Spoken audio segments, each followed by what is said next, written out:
बिस्मिल्लाहिर्रहमानिर्रहीम। आज का जो हमारा टॉपिक है ये है revaluation of assets and liabilities. तो इसमें जो है हम ये देखेंगे कि एसेट्स और लाइबिलिटीज़ को रीवैल्यूएट कब किया जाता है, और उसके अलावा ये है कि इसमें अकाउंट कौन सा बनता है, उसके लिए प्रोसीजर क्या है। कुछ थ्योरेटिकल पोर्शन को हम इसमें डिस्कस करेंगे। आइए स्टार्ट कर लेते हैं। पॉइंट्स मैंने यहाँ पे लिख दिए हैं सारे वन बाय वन, तो इनको साथ साथ देखते चले जाते हैं। Revaluation of assets and liabilities, नाम से जाहिर है कि हमने एसेट्स और लाइबिलिटीज़ को उनको रीवैल्यू करना है, मतलब उनकी जो वैल्यू है वो हमने दोबारा से निकालनी है। मतलब जो चेंज है उनके अंदर, जो चेंज आया है असल में हमें उसको देखना है। पहला पॉइंट है when a new partner is admitted into the partnership he also acquires the rights of assets and makes himself liable for the liabilities of the firm। कि जैसे ही एक नया पार्टनर आता है, अब ये वैसे तो रिवोल्यूशन जो है ये न्यू पार्टनर के केस में भी है, डेथ के केस में भी है, रिटायरमेंट के केस में भी रिवोल्यूशन होती है, लेकिन क्योंकि ये चैप्टर जो है वो एडमिशन ऑफ पार्टनर है तो इसलिए यहाँ पर ये वाला पॉइंट लिखा हुआ है। खैर, अब हम न्यू पार्टनर वो एडमिट हुआ है पार्टनरशिप में, उसी को जहन में रखते हुए आगे बढ़ रहे हैं। तो new partner is admitted to the partnership, जैसे ही वो न्यू पार्टनर आता है पार्टनरशिप में, he acquires the rights of assets. तो वो कुछ एसेट्स के ऊपर अब उसका राइट है। ऑब्वियसली पहले अगर दो पार्टनर थे तो पहले उन सारे एसेट्स के ऊपर जो हक था वो पहले दो बंदों का था। अब एक और पर्सन उनके में ऐड हो गया है, तो अब उन एसेट्स पर राइट उस तीसरे का भी है।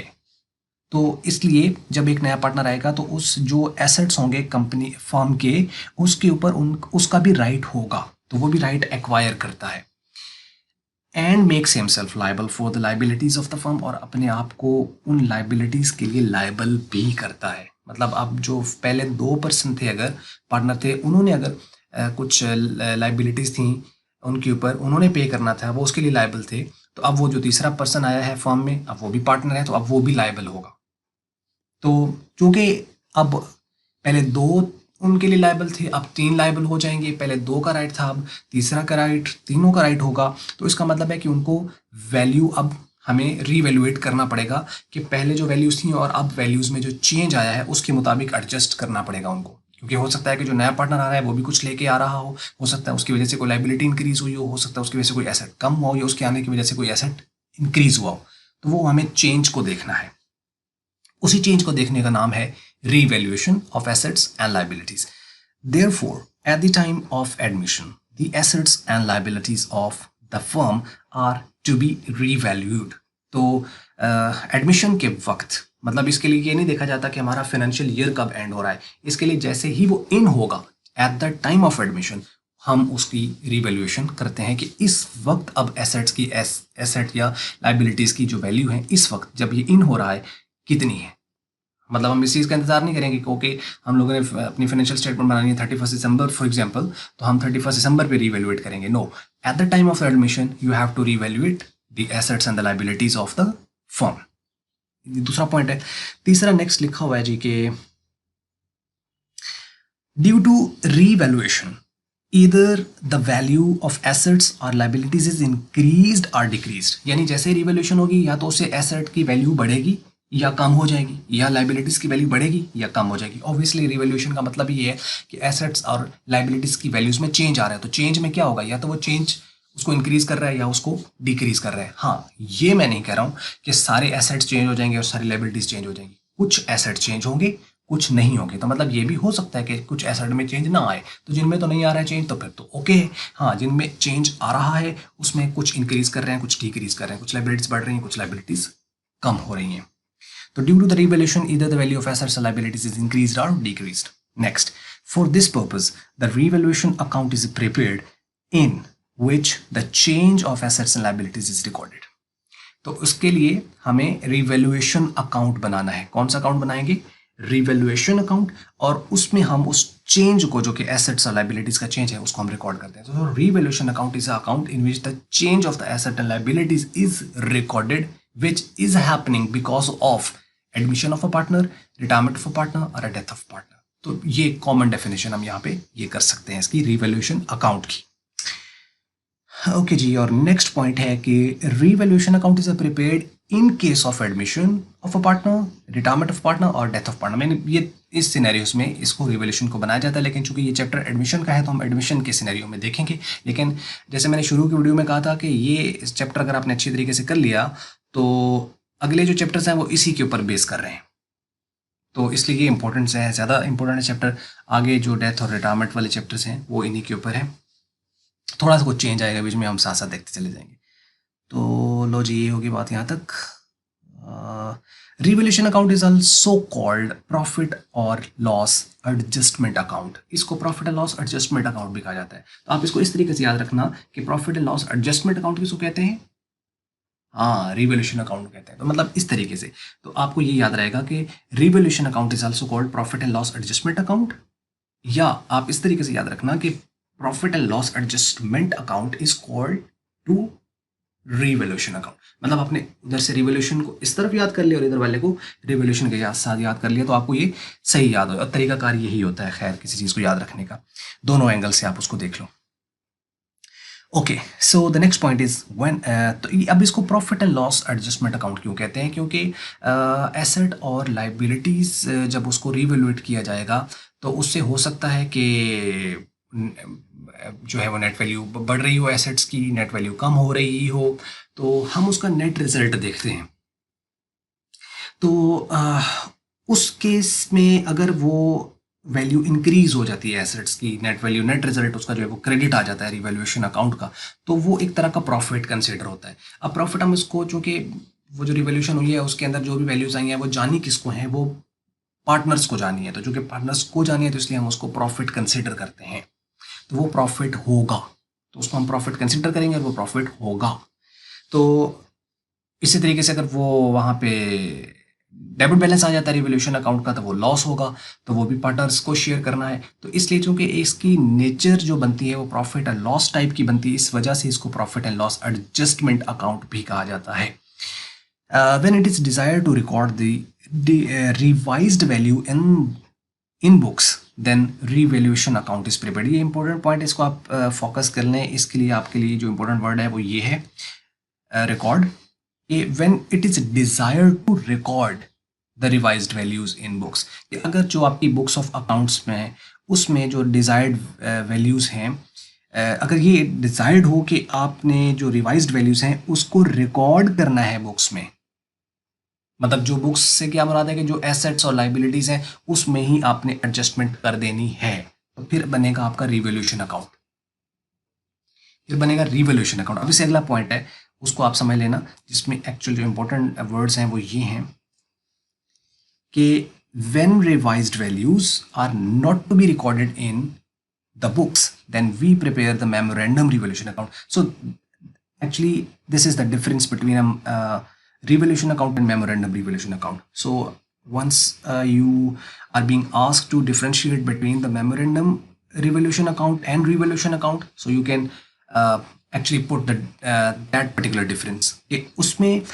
जो मेमोरेंडम होता है, मेमोरेंडम रिवोल्यूशन अकाउंट, उसमें जो चेंज आता है एसेट लाइबिलिटीज़ में वो उन एसेट और लाइबिलिटीज़ में चेंज नहीं किया जाता बल्कि सेपरेट अकाउंट में एडजस्ट होता है।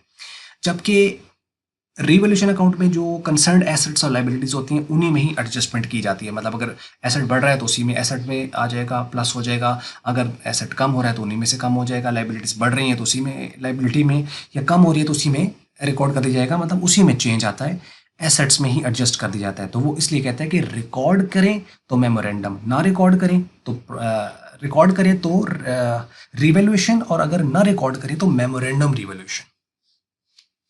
तो ये डिफरेंस आपने याद देख लेना इसके अंदर, ये इन दोनों के अंदर, और हम ये दोनों बनाएंगे। मतलब एक एग्जांपल आपको मैं कराऊंगा इसकी रिवैल्यूएशन की और एक एग्जांपल आपको मेमोरेंडम रिवैल्यूएशन के अकाउंट की कराऊंगा।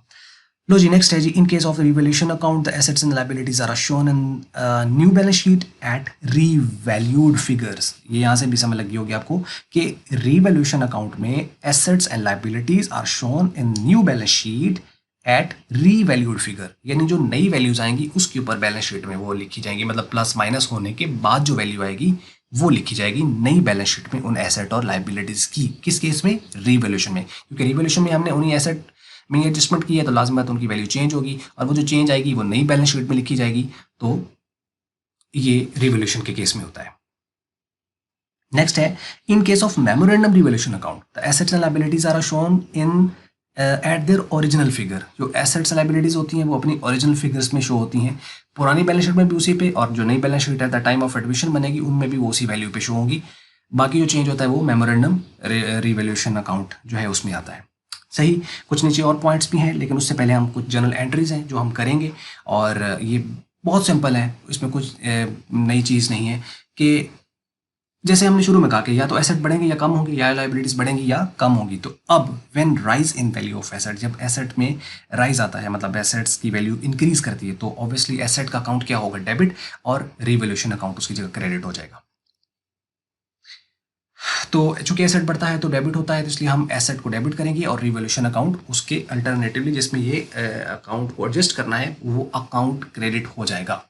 तो मतलब जैसे ही एसेट बढ़ेगा तो रिवोल्यूशन अकाउंट क्रेडिट होगा, जैसे ही एसेट कम होगा तो रिवोल्यूशन अकाउंट डेबिट होगा।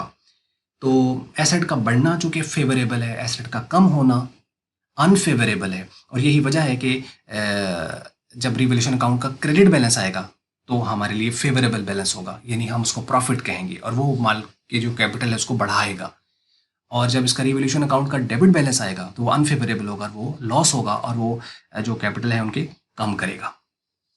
सही, तो अब यहाँ पे जो एसेट्स है इसमें कोई भी एसेट का नाम आ सकता है। फॉर एग्जांपल यहाँ पे बिल्डिंग आ जाए, फर्नीचर आ जाए, स्टॉक आ जाए, कोई भी अगर एसेट आता है तो वो एसेट का नाम आएगा और उसके बाद रिवोल्यूशन अकाउंट। ये तो हो गया राइज इन एसेट। और अगर उसमें फॉल आता है मतलब उसकी वैल्यू डिक्रीज करती है तो फिर वो रिवर्स हो जाएगी, पहले वाली एंट्री रिवोल्यूशन डेबिट हो जाएगा और एसेट अकाउंट क्रेडिट हो जाएगा, और करंट एसेट यानी जो भी उसका नाम होगा वहाँ पर वो एसेट आएगा यहाँ पे। ठीक है।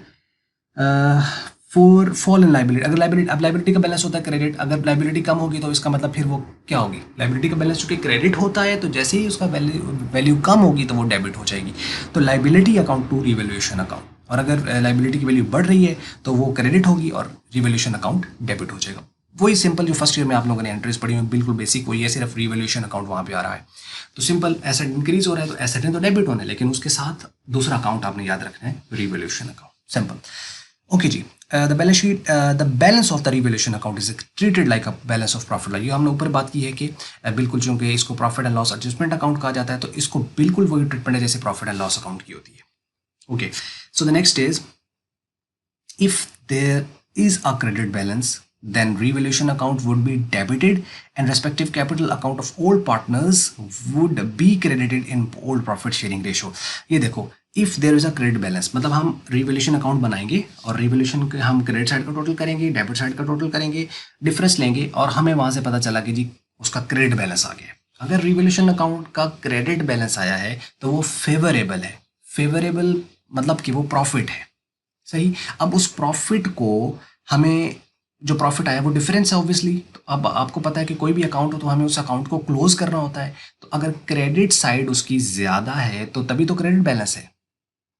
अब उस क्रेडिट बैलेंस को हमें करना है खत्म, तो हम उसको क्या करेंगे, डेबिट साइड पे लिखेंगे ताकि दोनों साइड बैलेंस हो जाए। तो जब डेबिट साइड पे लिखा जाएगा तो हम ये कहेंगे कि जो रीवैल्यूएशन अकाउंट है वो डेबिट होगा।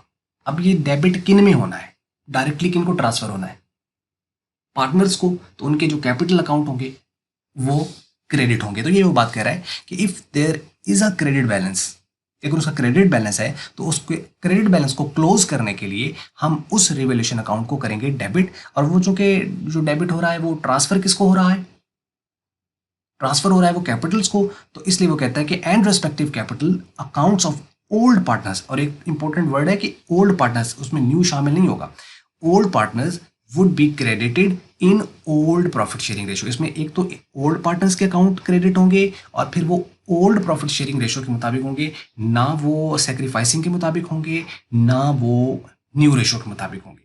ओल्ड पार्टनर्स के अकाउंट क्रेडिट होंगे और ओल्ड रेशियो के मुताबिक क्रेडिट होंगे। एक तो ये इंपॉर्टेंट पॉइंट है, इसको याद रखना है। दूसरा ये है कि अगर क्रेडिट बैलेंस है तो ऑब्वियसली हमें उसे क्लोज करना है, तो वो खुद अकाउंट डेबिट हो जाएगा और रेस्पेक्टिव अकाउंट क्रेडिट हो जाएंगे। और अगर आपको अच्छी तरह ये पॉइंट समझ लग गया तो नेक्स्ट इसके उल्ट है, यानी इसका ऑपोजिट है in case of loss. If there is a debit balance in the revaluation account, अगर रिवैल्यूएशन अकाउंट में डेबिट बैलेंस आया तो इसका मतलब वो अनफेवरेबल है। अनफेवरेबल है तो इसका मतलब है वो लॉस है। अब वो लॉस है तो उसे हमें खत्म करना है, क्लोज करना है। तो क्लोज करने के लिए हमें उसको क्या करना पड़ेगा, क्रेडिट। तो यही वो कह रहा है कि वुड बी क्रेडिटेड, उसको तो क्रेडिट करेंगे, लेकिन अब ये क्लोज हो रहा है तो उसका मतलब किन में क्लोज हो रहा है, किसी दूसरे अकाउंट में ट्रांसफर हो रहा होगा इसका बैलेंस, वो जिनमें ट्रांसफर हो रहा है वो कैपिटल्स हैं, तो वो कहता है कि and respective capital accounts of old partner would be debited in old profit sharing ratio. ये है, इनके हम ट्रीटमेंट भी करेंगे तो वहां से आपको समझ लग जाएगा। तो ये जब आप प्रैक्टिकली करोगे तो आपको ये वाले पॉइंट्स, ये नहीं है लास्ट उसकी क्लोजिंग एंट्री जिसे हम कह सकते हैं, ये वो है सही। और उसके बाद लास्ट पॉइंट है one simple definition of the revaluation account में भी हम सादा तरीके से अगर हम इसको सम अप करें तो हम एक डेफिनेशन इसकी रिवैल्यूएशन अकाउंट की कर सकते हैं कि nominal account used to record the gain और loss on revaluing the assets and liabilities, यानी एसेट और लाइबिलिटीज को रीवैल्यू करने के लिए हम जो एक नॉमिनल अकाउंट प्रिपेयर करते हैं प्रॉफिट लॉस या गेन लॉस को रिकॉर्ड करने के लिए, उसे हम रिवैल्यूएशन अकाउंट कहते हैं।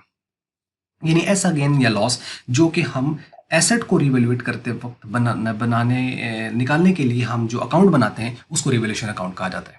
और ये किस केस में हो सकता है? फर्म के केस में। फर्म में ये eight the time of admission, eight the time of retirement, eight the time of death of a partner हम प्रिपेयर करते हैं। नॉमिनल इसको इसलिए कह रहे हैं क्योंकि इसमें गेन या लॉस आ रहा है, तो गेन लॉस वाले जो अकाउंट्स होते हैं वो नॉमिनल अकाउंट्स होते हैं। सही। बस ये थी जी वीडियो। अगर आपको मल्टीपीडिया की वीडियो अच्छी लगी इसको आप लाइक कर लो, शेयर कर लो दूसरों के साथ। अगर आपको अच्छी नहीं लगी इसको आप डिसलाइक और वीडियो देखने का हमेशा की तरह बहुत बहुत शुक्रिया।